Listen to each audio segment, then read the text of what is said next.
Flos Carmeli, vitis florigera, splendor celi, Virgo puerpera, singulari. Mater mitis et virinescia, Carmelitis, esto propitia, Stella Maris. Radix iesse germinans flosculum, nos adesse tecum in seculum patiari. Inter spinas, quae crescis lilium, serva puras, mentes fragilium, tutelari. Armatura fortis pugnantium, furunt bella tende presidium, scapulari. Per incerta prudens consilium, per adversa iuge solatium, largiari.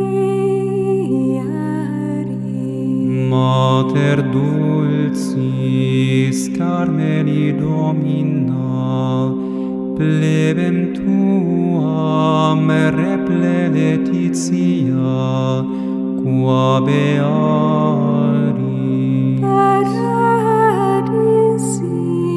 clavis et janua, fac nos tuci, quo mater gloria coronaris. Amen. Alleluia.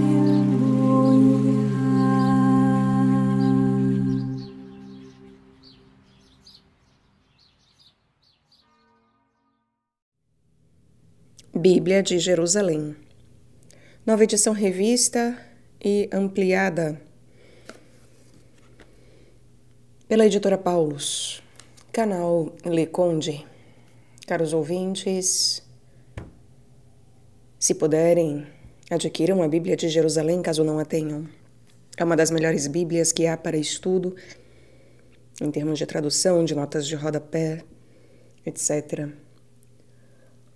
E caso gostem do meu trabalho, possam, devam e queiram auxiliá-lo, centavos serão muito bem-vindos e fazem toda a diferença e podem ser doados via Pix, Apoia-se ou Vaquinha. Os links estão no descritivo. Também é possível comprar livros que chegarão até mim pela lista de desejos da Amazon. E também tornem-se membro do canal. Tornando-se membro, você faz uma assinatura mensal que pode ser cancelada a qualquer momento. E elas começam, essas assinaturas, a R$ 1,99 ao mês, caso o meu trabalho isso valha. E você assim estará contribuindo também para a manutenção, crescimento, perpetuação deste canal, ampliação destes conteúdos, caso concorde com eles, caso concorde com o que aqui eu faço. Muito obrigada pela presença.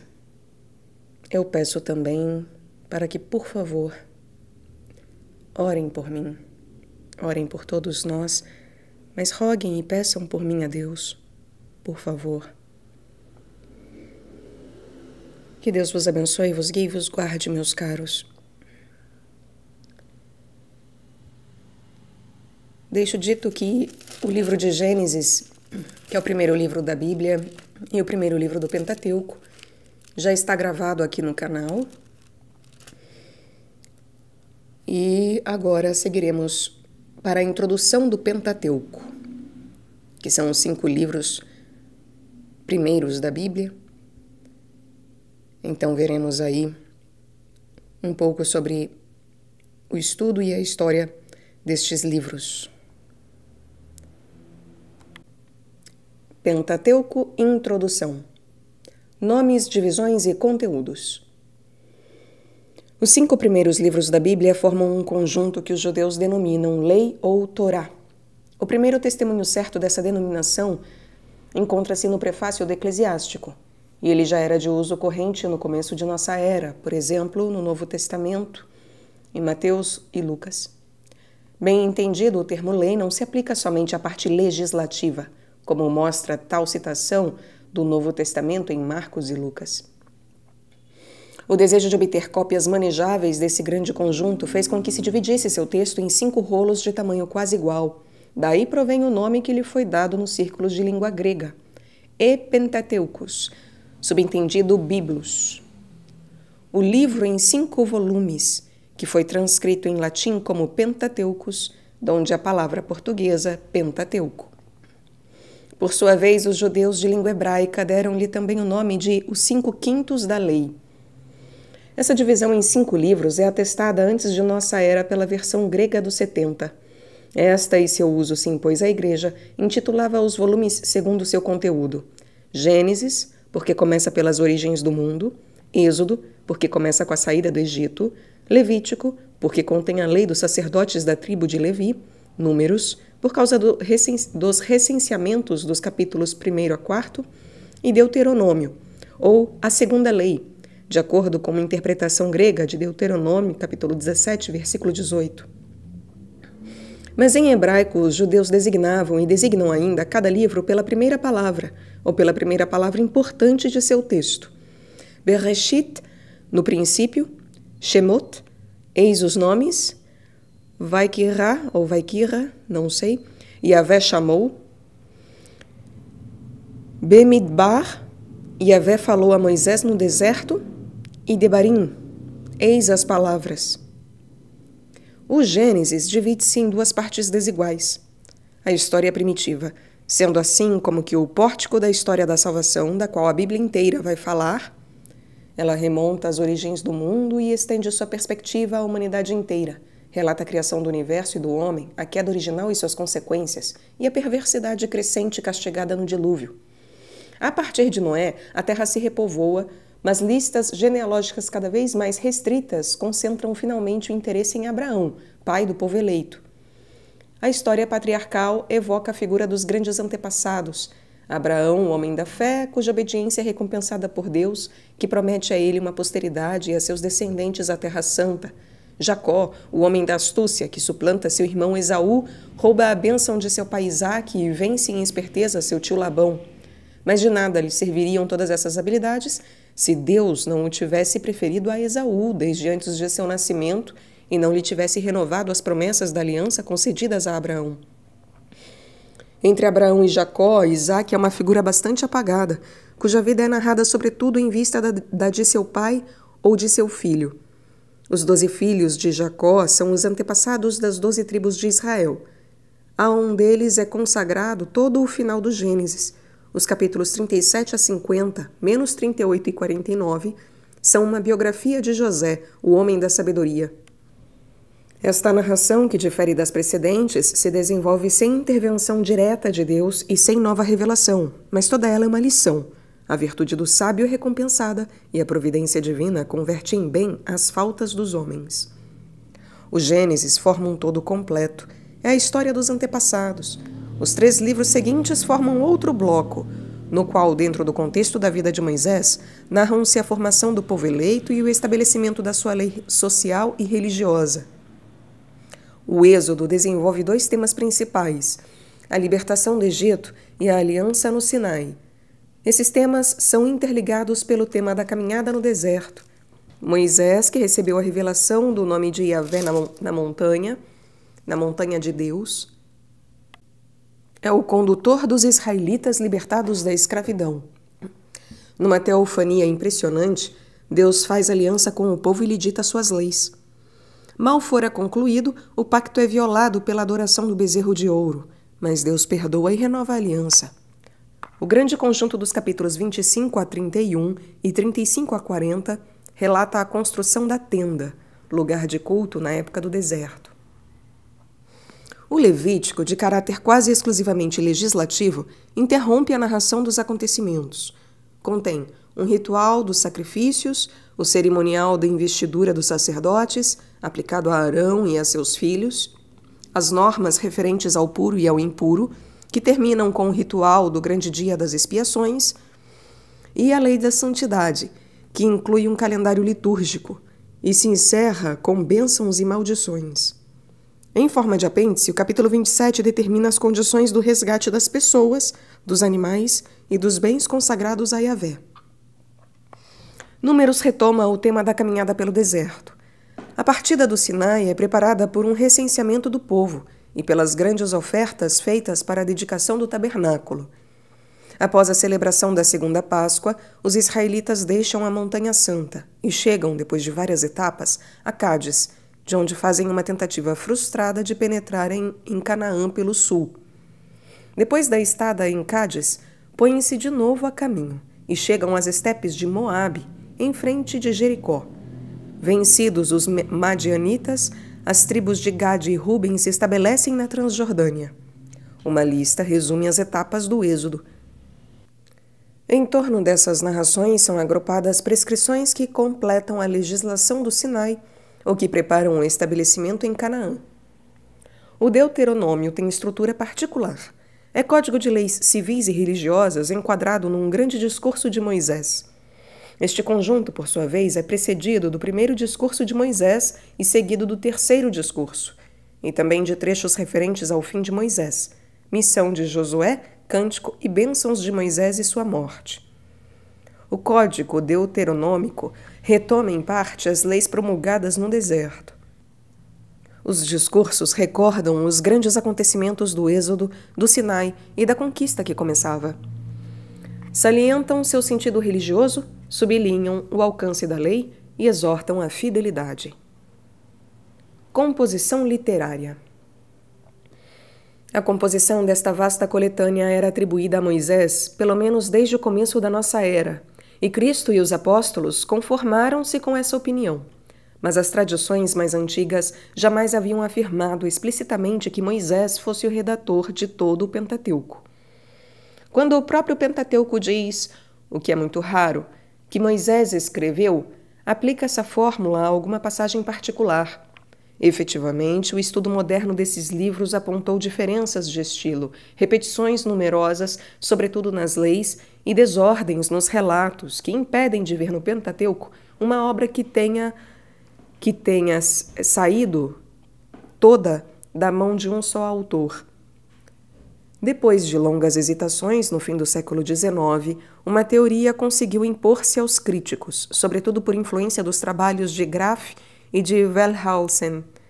O Pentateuco seria a compilação de 4 documentos diferentes quanto à idade e ao ambiente de origem, mas todos eles muito posteriores a Moisés. Teria havido primeiramente 2 obras narrativas. O Javista, que desde o relato da criação usa o nome Yahvé, com o qual Deus se revelou a Moisés, e o Eloísta, que designa Deus pelo nome comum de Elohim. O Javista teria sido escrito no século IX em Judá, o Eloísta um pouco mais tarde em Israel. Depois da ruína do Reino do Norte, os 2 documentos teriam sido reunidos num só. Depois de Josias, o Deuteronômio lhe teria sido acrescentado, e depois do exílio, o Código Sacerdotal, que continha sobretudo leis, com algumas narrações, teria sido somado a essa compilação, a qual serviu de arcabouço e de moldura. Essa teoria documentária clássica, que aliás estava ligada a uma concepção evolucionista das ideias religiosas em Israel, foi frequentemente questionada, e outros autores só a aceitam com modificações mais ou menos consideráveis.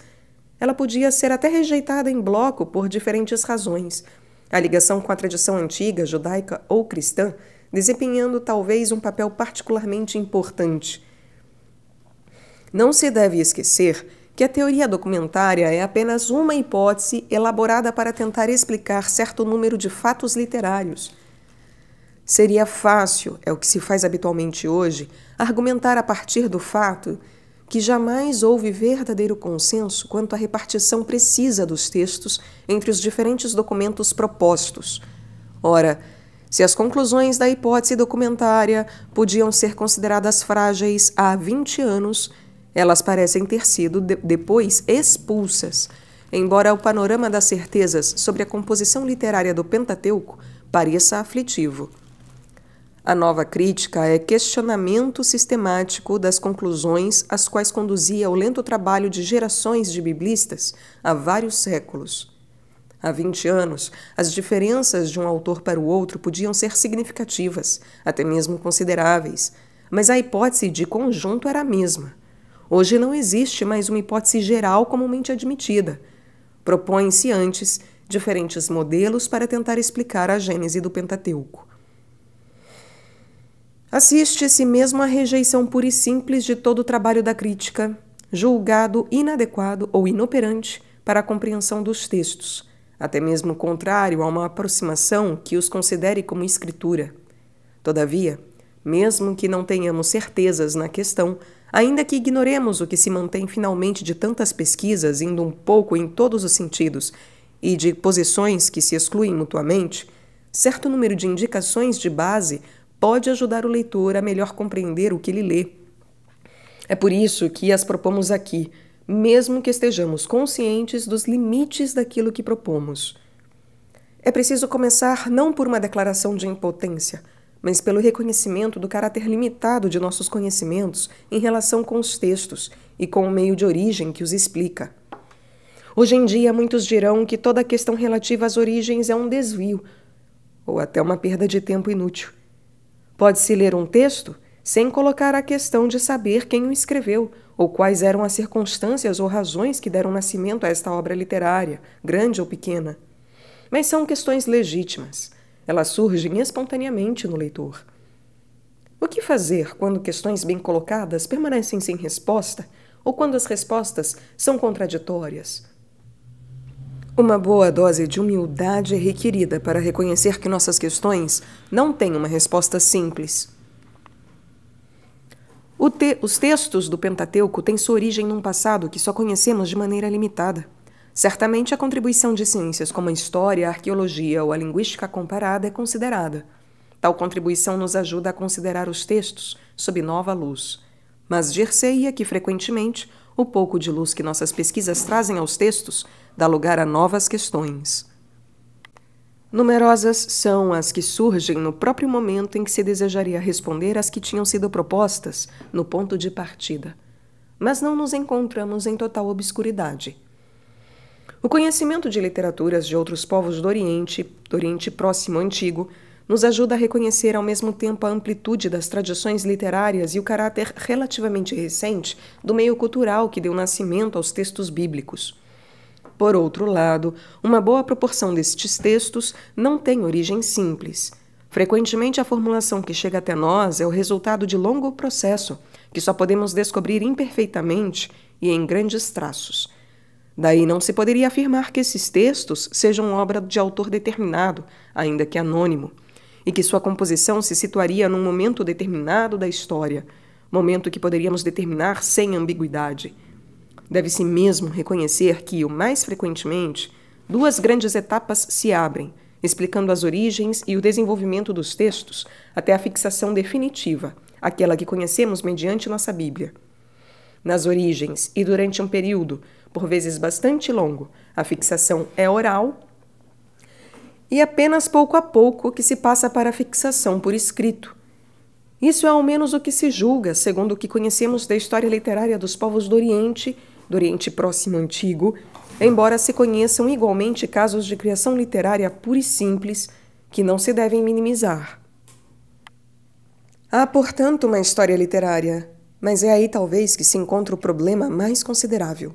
Conhecemos o final, a forma definitiva dos textos, mas para as etapas anteriores, complexas, que são passos para a fixação definitiva, não temos quase nunca dados seguros, ou são claramente insuficientes para pormenorizar o percurso completo. É por isso que, na ausência de dados exteriores para responder às nossas questões legítimas, devemos apelar para a análise direta e precisa dos textos. Ora, a observação escrupulosa das características literárias dos textos principalmente narrativos do Pentateuco, o que quer dizer que se considera o vocabulário, o estilo, a sintaxe, as repetições e as tensões, conduziu progressivamente à teoria documentária, como hipótese de explicação da formulação do conjunto tradicional do Pentateuco. Era uma hipótese, mas tentava responder a dados objetivos. Por que hoje a hipótese documentária clássica é corrigida de maneira notável ou pura e simplesmente abandonada? Pode-se pensar que, talvez, entre outras razões, dois fatos tiveram um papel no nascimento da crise atual: a simplificação pertinaz à hipótese e o esquecimento de seu estatuto de hipótese.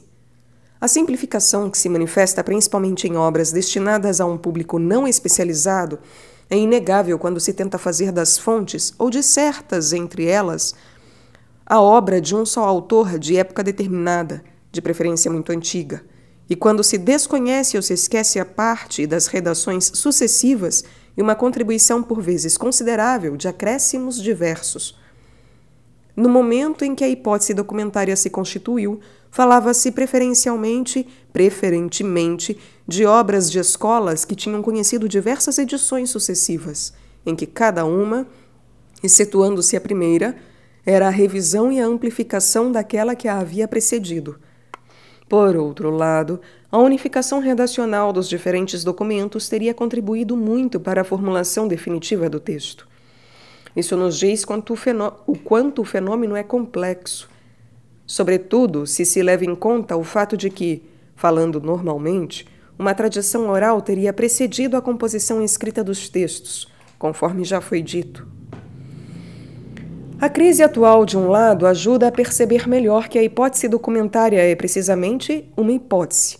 Não se pode sempre explicar tudo de maneira adequada, seja porque os dados que devam ser levados em conta são complexos, seja porque os mesmos fenômenos podem ser explicados de maneiras diferentes.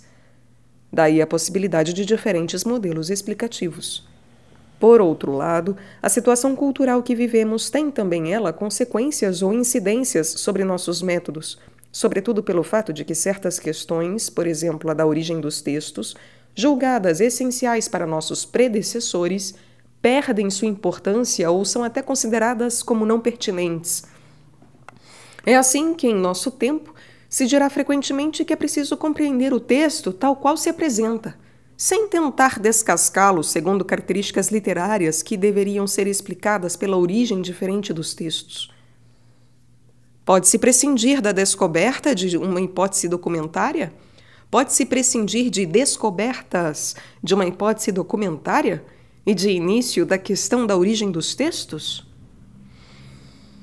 Dissemos, acima, que a questão é legítima. Se é assim que se deve julgar a questão, a resposta, mesmo se for fragmentária e repousar sobre dados em parte hipotéticos, vale mais que a ausência de qualquer resposta. Que haja um problema literário é fato inegável para quem se inclina atentamente sobre os textos. Desde as primeiras páginas do Gênesis, encontram-se duplicatas, repetições e discordâncias. 2 relatos das origens, que apesar de suas diferenças contam de maneira dupla a criação do homem e da mulher, 2 genealogias de Caim e Cainã, 2 relatos combinados do dilúvio. Na história patriarcal, há 2 apresentações da aliança com Abraão, 2 expulsões de Agar, 3 relatos da desventura da mulher de um patriarca em país estrangeiro, provavelmente 2 histórias combinadas de José e de seus irmãos nos últimos capítulos do Gênesis.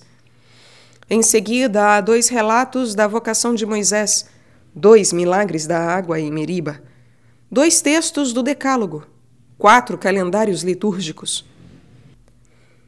Poderiam ser citados vários outros exemplos, sobretudo a repetição das leis nos livros do Êxodo, Levítico e Deuteronômio. Os textos se agrupam por afinidades de linguagem, de modo, de conceitos, que determinam linhas de força paralelas que se podem seguir através do Pentateuco. Elas correspondem a 4 correntes de tradição. Como proceder para fazer uma ideia das origens complexas do Pentateuco? Vale mais começar pelos conjuntos mais recentes, para os quais temos pontos de referência mais fáceis, tanto para as características literárias como para as relações com a história de Israel. O livro do Deuteronômio é um conjunto que se destaca claramente do resto do Pentateuco. Este livro se caracteriza por um estilo muito particular, amplo e oratório, no qual voltam frequentemente as mesmas fórmulas batidas e por uma doutrina constantemente afirmada. Entre todos os povos, Deus, por pura complacência, escolheu Israel como seu povo. Mas esta eleição e o pacto que sanciona tem como condição a fidelidade de Israel à lei de seu Deus e ao culto legítimo que lhe deve prestar num santuário único. O Deuteronômio é o ponto de chegada de uma tradição parecida com certas tradições do Reino do Norte, Israel, e com a corrente profética, principalmente com o profeta Oséias. A comparação com as medidas de Josias, por ocasião de sua reforma religiosa, inspirada pela descoberta de um livro da lei, que parece ser o Deuteronômio, provaria que este livro existia já por volta de 622-621 a.C., mas provavelmente numa forma mais breve que aquela que conhecemos. O núcleo do Deuteronômio pode representar costumes do norte, trazidos a Judá pelos levitas após as ruínas de Samaria. Esta lei, talvez já emoldurada por um discurso de Moisés, pode ter sido depositada no Templo de Jerusalém. Mas não se exclui que a obra tenha sido composta sob Josias e para servir a seu projeto de reforma. Que ela tenha sido encontrada no templo lhe conferia uma autoridade que certamente não teria tido se fosse apresentada como obra que acabara de ser redigida. O Deuteronômio é, portanto, uma obra de escola. Certamente o conjunto não é absolutamente homogêneo, tanto no plano da teologia como no da expressão literária, mas os acréscimos, principalmente o primeiro e o terceiro discurso de Moisés, mas também o segundo discurso de Moisés, como também uma parte dos apêndices, são feitos no mesmo espírito. Certos acréscimos devem ser relacionados com a redação ou a revisão do conjunto que vai de Josué até o fim de Reis e que se chama frequentemente História Deuteronomista. Eles podem ter sido feitos durante o exílio babilônico ou até depois dele. Atualmente fala-se também com frequência de influências deuteronômicas ou de redações deuteronomistas nos livros do Gênesis, do Êxodo e dos Números. Se o fato não é novo, o que espanta é a amplitude do fenômeno. Todavia, não é o caso de valorizá-lo demais. Porque mesmo sendo a orientação teológica ou a expressão literária parcialmente comparáveis, as relações entre os textos podem ser bastante complexas. Certas passagens do resto do Pentateuco podem ser anteriores ao Deuteronômio, apresentando já algumas das características literárias que florescerão com o Deuteronômio, ou exprimindo ideias próximas a deste livro. A contribuição da tradição sacerdotal à configuração do Pentateuco é considerável. É, portanto, ainda aqui uma obra de escola. As leis constituem a parte principal desta tradição, que tem um interesse especial na organização do santuário, nos sacrifícios e nas festas, na pessoa e nas funções de Arão e de seus descendentes. Além dos textos legislativos ou institucionais, ela contém também partes narrativas que são especialmente desenvolvidas quando servem para exprimir o espírito legalista ou litúrgico que a anima. Ela gosta de computos e genealogias. Seu vocabulário particular e seu estilo, geralmente abstrato e redundante, a tornam facilmente reconhecível. Esta tradição é a dos sacerdotes do Templo de Jerusalém. Ela preservou elementos antigos, mas só se constituiu durante o exílio e se impôs depois da repatriação. Nela se distinguem diversas camadas redacionais, principalmente a lei de santidade, um escrito de base, e revisões que acrescentam muito aos dois conjuntos primitivos. Por outro lado, é difícil decidir se esta tradição sacerdotal teve, num tempo, existência independente como obra literária, ou se, e mais provavelmente, um ou diversos redatores representantes desta tradição não inseriram seus elementos nas tradições já existentes e, por um trabalho de edição, não deram ao Pentateuco sua forma definitiva. Se eliminarem o Deuteronômio e os textos atribuíveis à corrente sacerdotal, resta ainda uma parte considerável do livro do Gênesis e seções importantes dos livros do Êxodo e dos Números, principalmente na parte narrativa. A questão que se propõe é a de saber como julgar estes materiais. Havia algo escrito, documentos precisos, antes da contribuição dos deuteronomistas e dos sacerdotes de Jerusalém? Se a crítica clássica afirmava a existência de ao menos 2 documentos ou fontes, o javista e o eloísta, hoje em dia a resposta é menos fácil.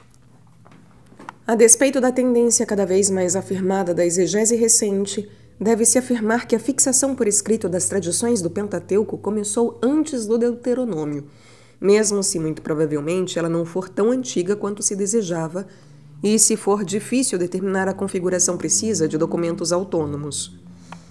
Aqui, porém, os pontos de referência são difíceis de estabelecer. Se tradições orais puderam existir desde as origens do povo de Israel, mas hoje tende-se mesmo a minimizar o papel da tradição oral, o assentamento por escrito só começa, provavelmente, pelo século VIII a.C. A pregação de Oséias manifesta já que, no mínimo, havia pela metade deste século tradições muito bem estabelecidas a respeito de Jacó, da saída do Egito sob a guia de Moisés, do estabelecimento de uma aliança entre Deus e Israel e do dom da lei, até mesmo de certos episódios da caminhada no deserto. A questão é saber se tais tradições tinham já uma forma escrita. Não é fácil responder a esta questão, mas pode-se dizer que diversos fatores, cuja crise provocada pela ameaça e depois pela conquista assíria, sem falar do desenvolvimento cultural que leva à utilização, ainda limitada, da escritura para outra coisa além de fins utilitários, contribuíram para as primeiras fixações escritas de certas tradições narrativas e de um pequeno número de leis. Todavia, qualquer informação exterior aos textos está ausente. Pode-se, contudo, notar que as tradições bíblicas testemunham uma atividade literária dos escribas de Ezequias, assim como uma transmissão que pode ter começado oralmente na escola de seu contemporâneo, o profeta Isaías. Pode-se pensar que o fim do século VIII a.C. não é um início absoluto, mas não temos dados seguros para remontar mais alto.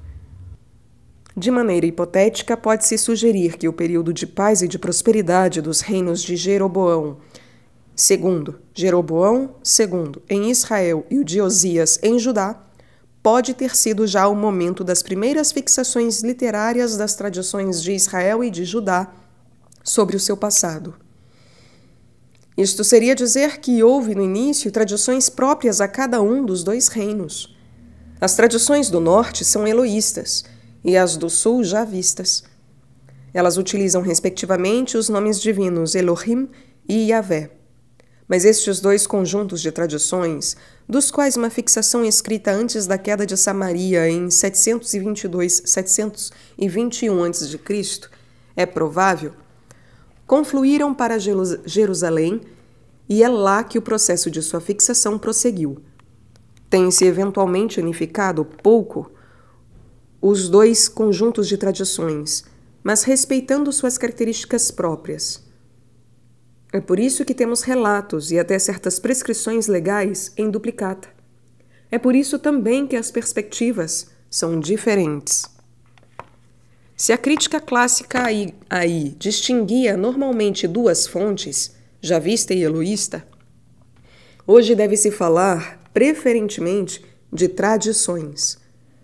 Se existem aí documentos, fontes, no sentido preciso do termo, o conjunto parece ser formado de maneira progressiva, embora nas tradições javistas, para dar este exemplo, possam-se encontrar passagens muito tardias, compreendendo passagens importantes como o monólogo divino e a intercessão de Abraão por Sodoma e Gomorra. Uma parte desse crescimento progressivo está sem dúvida ligada ao esforço realizado para reunir as tradições do Reino do Norte, Israel, desaparecido com as conquistas assírias, e as tradições próprias do Reino do Sul, Judá. O trabalho pôde ao menos começar sob Ezequias, É o que a crítica clássica, de modo mais ou menos claro, atribui ao redator jeovista. Atualmente, tende-se a situá-lo pelo período do exílio babilônico, ou pouco antes, mas uma parte ao menos desse trabalho de compilação, que acrescenta muito aos textos já fixados por escrito ou por uma tradição oral firme, é anterior aos deuteronomistas. É claro que se tem aí um trabalho de muitas gerações, e não de um só escritor ou escriba, que se situaria num momento preciso do fim do período monárquico em Judá ou até depois. Nos materiais javistas e eloístas, a legislação ocupa pouco lugar, pois há apenas 3 documentos muito breves: o Decálogo, o Código da Aliança e Êxodo capítulo 34, versículos 10 a 26. A parte narrativa, ao contrário, é considerável no Gênesis, relato das origens, tradições sobre os antepassados Abrão, Isaque e Jacó, história de José. Ela é ainda importante na primeira parte do Êxodo, mas torna-se rara depois de Êxodo capítulo 15, episódios da caminhada no deserto e acontecimentos do Sinai.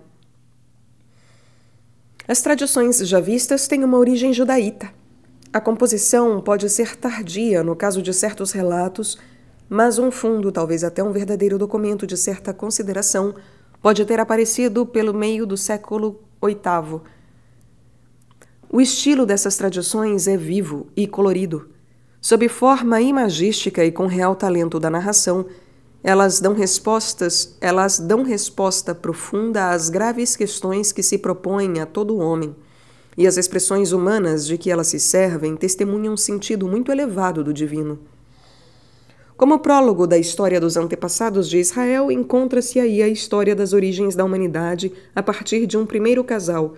O pecado da humanidade é, de alguma forma, a tela de fundo sobre a qual são traçadas as origens do povo através da história dos grandes antepassados, patriarcas, e da geração de Moisés e da saída do Egito. Esta história nacional salienta a intervenção de Deus. Chama Abraão e sua descendência, abençoa-o e lhe faz promessas. Ele salva também os israelitas do Egito e os conduz para lhes dar a terra prometida. As tradições eloístas são menos consideráveis e menos unificadas. Já antes da crise recente dos estudos sobre o Pentateuco, pode-se falar da conservação fragmentária do documento ou dizer que os textos eloístas seriam apenas suplementos aos da tradição javista. Mas pode-se manter a relativa independência de certas tradições que utilizam o nome divino Elohim. Seriam tradições do Reino do Norte que teriam chegado a Judá por ocasião do desaparecimento de Israel. Elas puderam ser fixadas por escrito, ao menos em parte, antes de 721 a.C. Em todo caso, as tradições eloístas só começam com a história dos antepassados, entre os quais Jacó, como em Oséias, tem papel central. O relato continua com a narração das origens do povo sob Moisés. Nas tradições eloístas, a moral é mais exigente, e pode-se nelas notar também a preocupação de melhor salientar a distância que separa Deus e o homem. Para facilitar o esforço do leitor do Pentateuco, podem-se fazer aqui algumas notações gerais quanto à disposição dos textos. Deixando de lado o Deuteronômio, salvo talvez os apêndices, os textos de tradição sacerdotal são os mais fáceis de perceber por causa das suas características, principalmente quando se encontram em grandes blocos. É o caso de Êxodo, capítulo 25 a 31 e 35 a 40, do conjunto do Levítico. É o caso de Êxodo, capítulo 25 a 31 e 35 a 40 do conjunto do Levítico. De Números, capítulo 1 a 10º e capítulo 10º, e de outros conjuntos mais modestos. Para o resto, Gênesis, Êxodo, capítulo 1 a 24 e 32 a 34, Números, de capítulo 10, 11 a 36, 13, a repartição entre as tradições javistas e eloístas, e que provém da escola sacerdotal, compreendendo os últimos redatores, é muito desigual. Nos relatos, há frequentemente uma predominância das tradições já vistas, mas não é uma regra geral. E a maneira como os textos foram reunidos é igualmente diferente conforme os casos. Às vezes podemos ter relatos completos de uma só tradição, como Gênesis capítulo 1, 1 e 2, 4 e 5, que é sacerdotal, ou 2, 4, 5 e 3, 24, já vista. Outras vezes, os dados de origem diversas são misturados. Por exemplo, no relato do dilúvio em Gênesis capítulo 6, 5 a 9 e 17, tradições já vistas e sacerdotal dos elementos redacionais. Procurar-se-á indicar o essencial ao leitor pelas notas colocadas no início dos capítulos ou das seções, mas o que propomos é limitado e até suscetível de outras explicações. O leitor tentará sempre ler o texto tal como se apresenta e compreender seu alcance. Mesmo no caso de elementos de origem diversa, pode-se pensar que os textos têm uma significação sob a forma que nós os conhecemos. Mas um leitor atento talvez notará elementos que não se podem explicar, caso se suponha a perfeita unidade de composição. É então que o recurso a uma explicação diacrônica, que leva em conta a diversidade de origem e de perspectiva, tem seu lugar. Os relatos e a história. O leitor dos relatos do Pentateuco estabelece normalmente uma relação estreita entre uma mensagem religiosa, seja qual for, e a exatidão quase material dos acontecimentos de que fala o relato. Esta exatidão fundamental, esta historicidade, se quiser, seria a condição de possibilidade de um sentido religioso. É uma atitude que devemos à nossa cultura, mas devemos tentar nos situar na perspectiva própria dos textos, em vez de lhes impor nossa perspectiva historicizante. As tradições eram o patrimônio vivo de um povo de um passado distante. Davam-lhe o sentimento de sua unidade, uma vez que todas se ligavam a antepassados comuns, e, sobretudo, eram o sustentáculo de sua fé. Eram como um espelho em que o povo se contemplava nas situações mais diversas. Pode-se pensar que essas mesmas situações, a partir das quais se refletia sobre o passado, tinham condicionado, de um lado, a maneira de contar as coisas. Não se poderia pedir a tais textos o rigor que o historiador moderno usaria. Mas a historicidade parece problemática do ponto de vista do historiador, pois os relatos e as leis do Pentateuco não são, em primeiro lugar, um livro de história. Devemos, em contrapartida, salientar seu caráter religioso. Eles são o testemunho da fé de um povo ao longo de numerosas gerações, sobretudo durante o período movimentado que vai das conquistas assírias à perda da independência nacional sob a égide do Império Persa. É este testemunho religioso que é importante para nós, como crentes, independentemente do valor que os textos podem ter para escrever uma história do povo da Bíblia, em termos de história moderna. É verdade que existe uma relação entre o acontecimento e o testemunho religioso, mas frequentemente o acontecimento importante é aquele a partir do qual se reflete sobre o passado, e não aquele do qual se fala. Por outro lado, parece evidente que se fala do passado tal qual é conhecido frequentemente há séculos de distância, e para dele tirar uma lição para o presente. Atribuir aos autores bíblicos perspectivas de bibliografias ou de historiadores modernos não é a melhor perspectiva para chegar àquilo que eles têm a nos dizer. Os 11 primeiros capítulos do Gênesis devem ser considerados à parte. Atualmente fala-se frequentemente de mito. É preciso compreender o termo como a designação do caráter literário e não no sentido de história fabulosa ou legendária. Um mito é simplesmente uma antiga tradição popular que conta as origens do mundo e do homem, ou de certos acontecimentos, por exemplo, do dilúvio universal, que teriam acontecido nas origens da humanidade. Um mito é relato feito de modo imagístico e simbólico. O autor do relato bíblico tomou tal ou tal tradição do seu próprio ambiente porque ela servia a seu desígnio didático. Por outro lado, os mitos ou relatos de origens têm normalmente caráter etiológico. Tais relatos fornecem uma resposta às grandes questões da existência humana no mundo. Por meio dessas narrativas, dá-se uma resposta a questões como a da origem do pecado ou do sofrimento humano. O que se diz sobre este passado distante oferece uma explicação à nossa situação atual. De certa maneira, procede-se por eliminação. Tudo aquilo que hoje é percebido como limitação explica-se por um acontecimento nas origens. Em poucas palavras, o mito explica como vieram à existência o mundo e todas as suas criaturas, e por que nós, humanos, somos tais como somos. O resto dos acontecimentos de que fala o Pentateuco, desde Abraão até a morte de Moisés, tem caráter diferente. Pode-se falar de história a propósito destes relatos? É muito fácil perceber que não se trata de história no sentido moderno do termo. O fim buscado pelos diferentes autores não é o que o historiador de hoje buscaria. Isso, porém, não quer dizer que aí não possa haver ensinamentos dos quais o historiador poderia se servir para escrever tal história, por mais difícil que seja a tarefa, em vista do caráter dos textos bíblicos. A história patriarcal é história de família.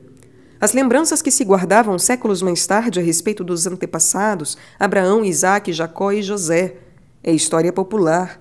Detém-se nos episódios pessoais e nos traços pitorescos, sem nenhuma preocupação de relacionar essas narrações com a história geral. É, enfim, história religiosa.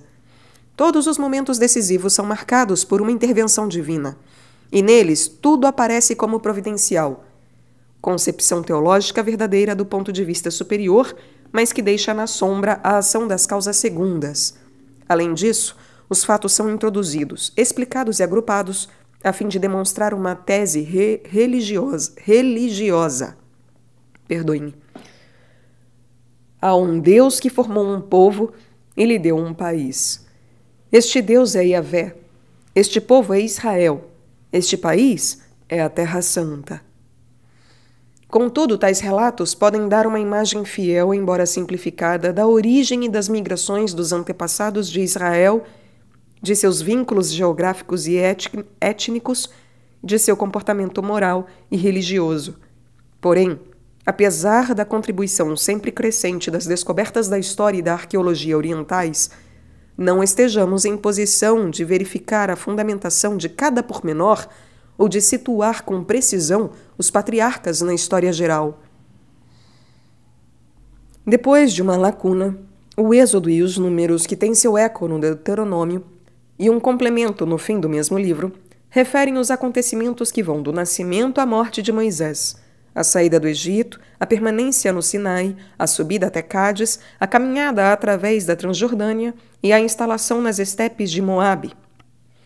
Negar a realidade histórica destes fatos e da pessoa de Moisés é tornar inexplicáveis a história subsequente de Israel, sua fidelidade ao javismo, apesar da inclinação que durou séculos de se voltar para os deuses estrangeiros, sobretudo cananeus, e de sua devoção à lei.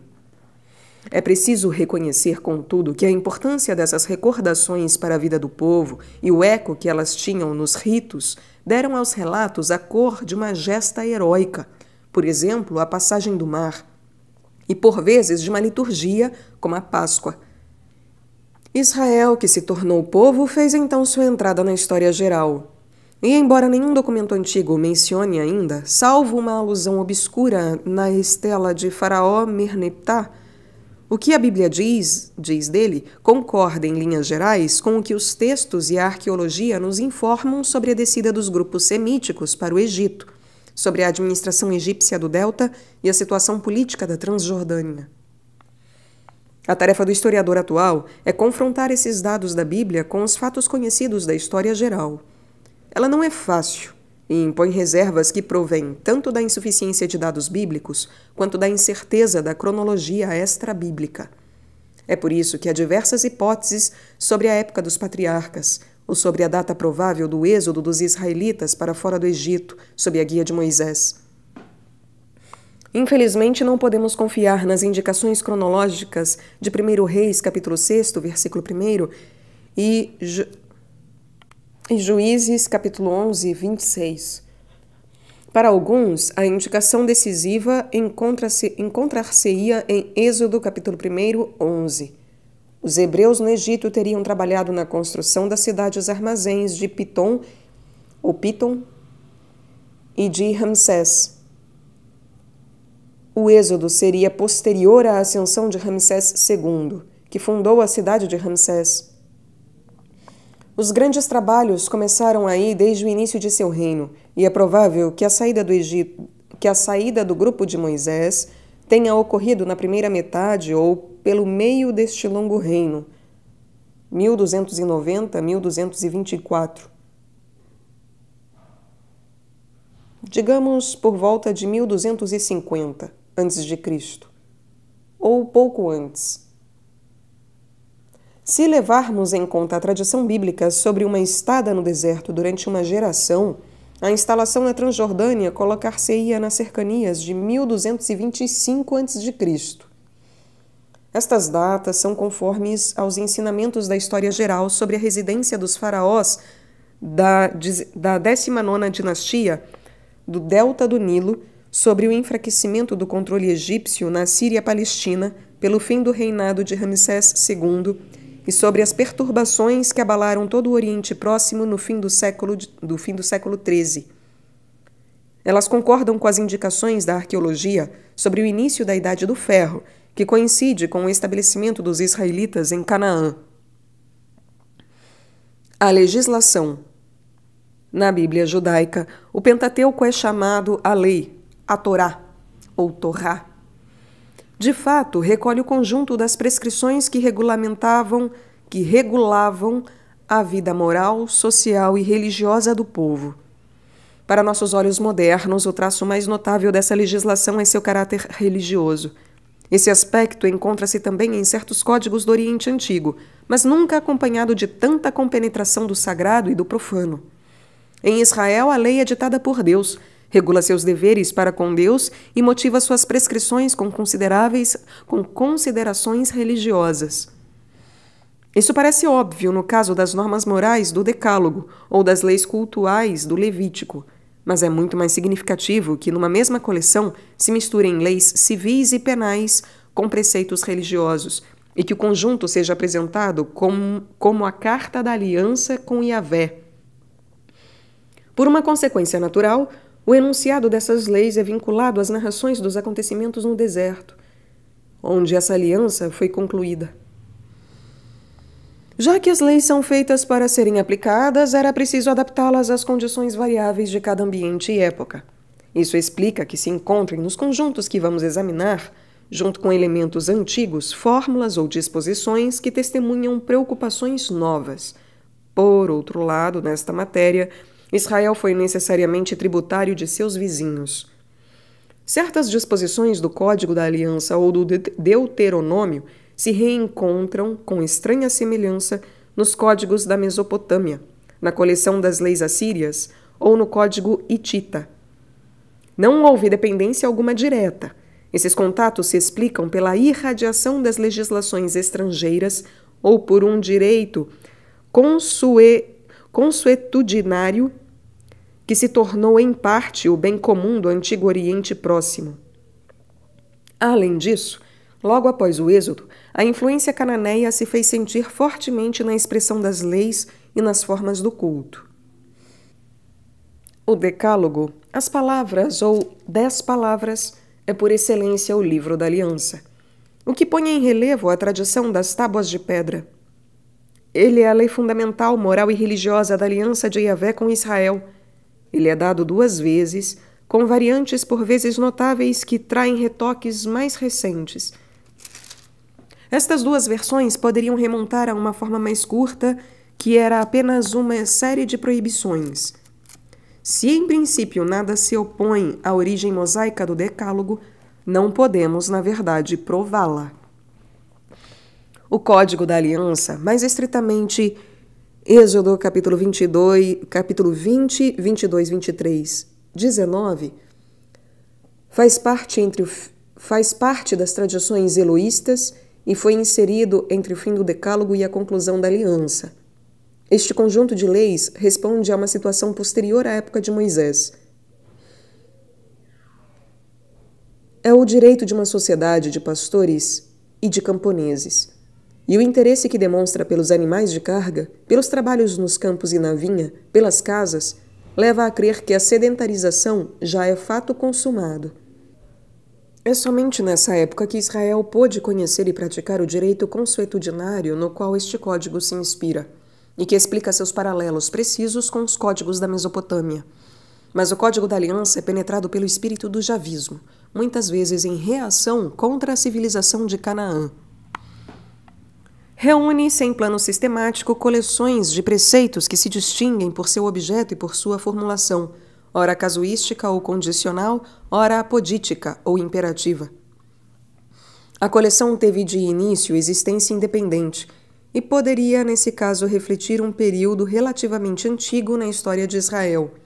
Sua inserção nos relatos do Sinai é anterior à composição do Deuteronômio.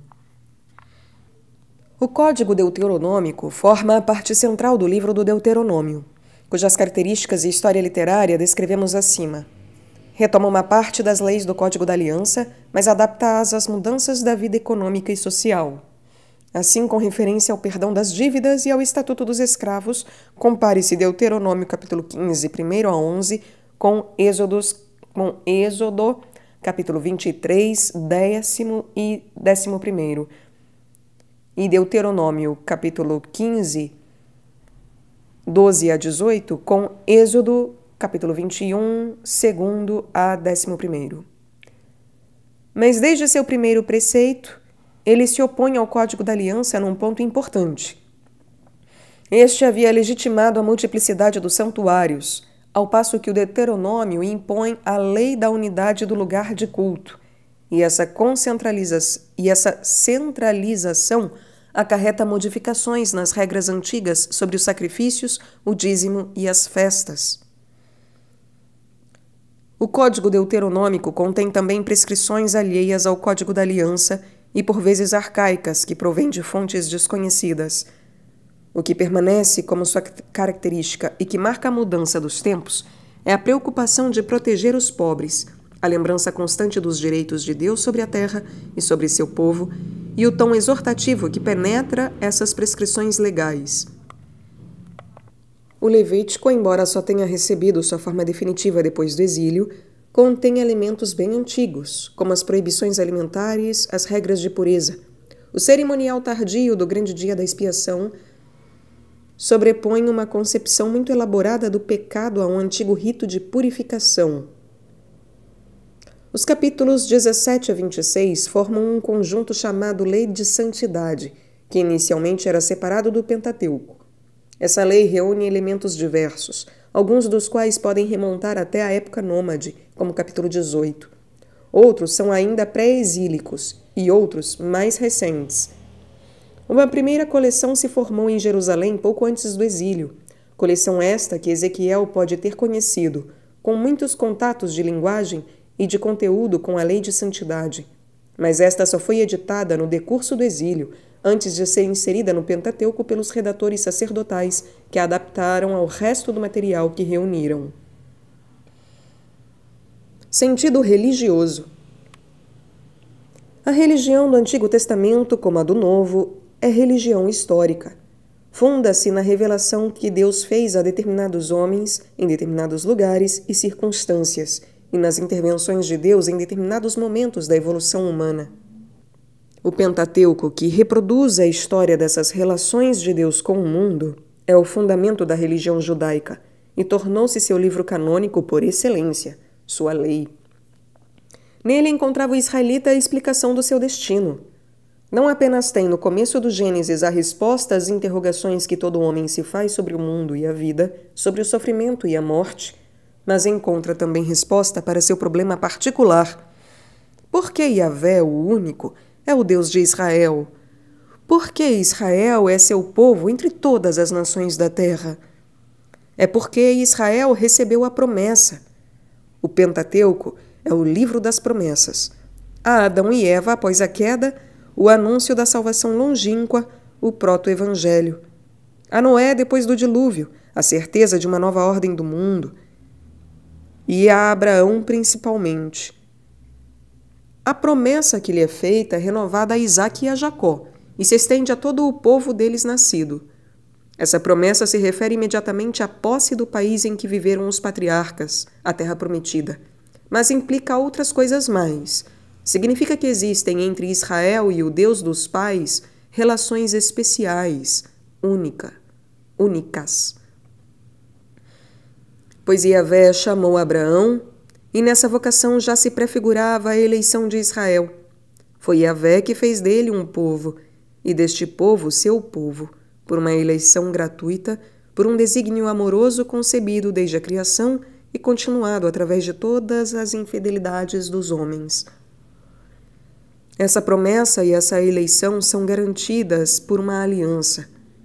O Pentateuco é também o livro das alianças. Uma já é feita, embora tácita, com Adão. Ela é explícita com Noé, com Abraão, com todo o povo, enfim, pelo ministério de Moisés. Não se trata de um pacto entre iguais, pois Deus não necessita dele, e é ele quem toma a iniciativa. No entanto, ele se compromete, se obriga, de certa maneira, pelas promessas que faz, mas exige em contrapartida a fidelidade do seu povo. A recusa de Israel, o seu pecado, pode romper o vínculo que o amor de Deus formou. As condições dessa fidelidade estão reguladas pelo próprio Deus. Deus dá sua lei ao povo que escolheu para si. A lei ensina-lhe seus deveres, regula sua conduta conforme a vontade de Deus e, mantendo a aliança, prepara o cumprimento das promessas. Esses temas da promessa, da eleição, da aliança e da lei são os fios de ouro que se entrecruzam na trama do Pentateuco e continuam seu curso por todo o Antigo Testamento. Pois o Pentateuco não é completo em si mesmo. Menciona a promessa, mas não a realização, já que termina antes da entrada na Terra Santa. Devia permanecer aberto como uma esperança e uma exigência. Esperança nas promessas que a conquista de Canaã poderá cumprir, mas que os pecados do povo comprometerão e que os exilados recordarão na Babilônia.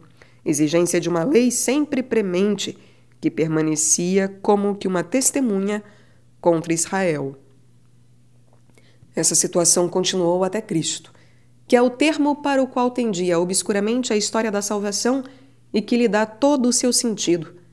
São Paulo salienta o significado deste fato, sobretudo em Gálatas, capítulo 3, 15 a 29.